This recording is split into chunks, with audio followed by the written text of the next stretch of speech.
let's jump in and talk to us about the first question I always like to start off with is an overarching one of what is your philosophy behind failure and how do you view that from a very kind of philosophical, nebulous view?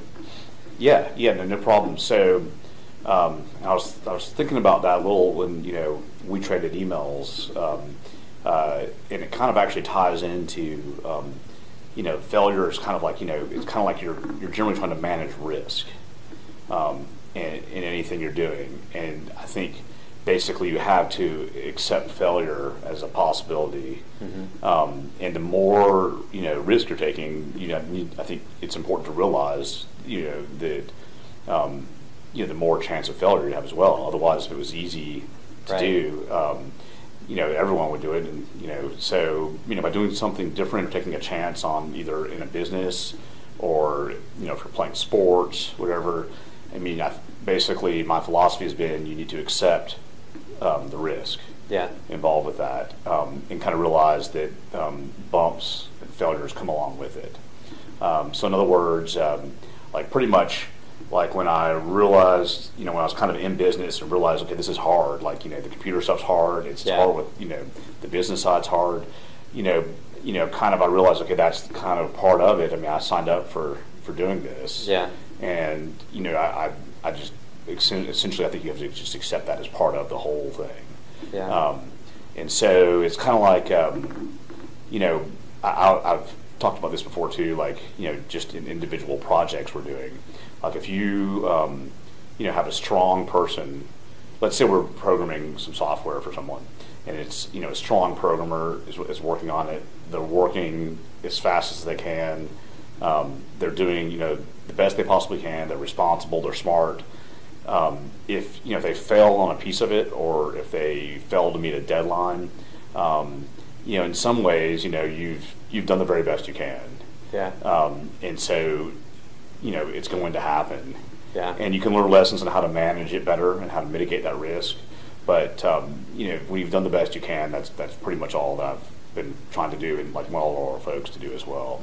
And so, actually, the other day, one of our guys was telling me he was working on a real complex kind of web development / coding project, and he said, I'm just really stressed out a bit about this. It's like spaghetti. It was someone else's code he inherited. Yeah. And there was some time pressure on it, and he's like, it's too hard for me to explain to somebody else to bring him in to help. I'm just going to have to keep on cranking. And he's like, well, I'm really stressed about it. I don't know if I'm going to make the client happy. Yeah.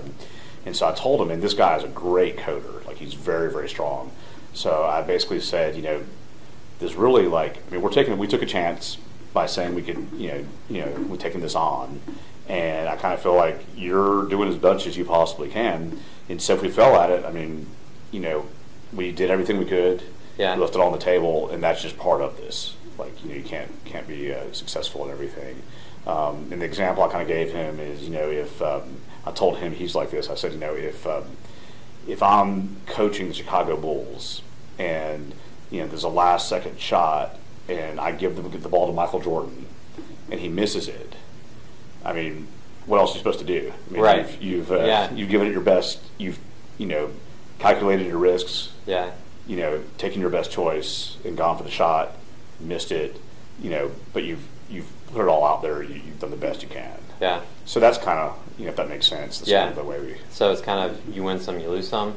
And that's an oversimplification, but after taking making decisive choices about risk and everything, and then from that point on, you kind of just the cards fall after you give it your best. Cards will fall. Yeah, I mean, I find we always want to learn from failure. Why doesn't this work, or how could we have mitigated it?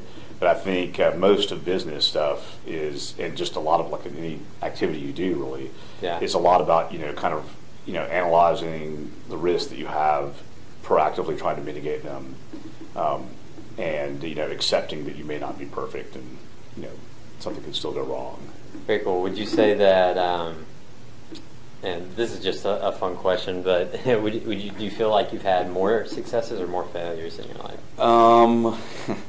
I think I've had I mean, I think on balance, I mean, you want to be successful, and so I think not just me, but our group, has had much more successes than failure, and not just in business, just in life in general. It's kind of been and some of that has been pure luck, as well. But yeah, I mean, overall, I'm actively always trying to mitigate that risk of failure. And so you're just mitigating the best you can, like I said, and that so most of the time I'm definitely wanting to make sure that anything you're working on or any venture you get into is successful. So overall, I'd say not that I'm much of a great success or anything, but just an average day, I'm want to definitely have much more successes than I have failures.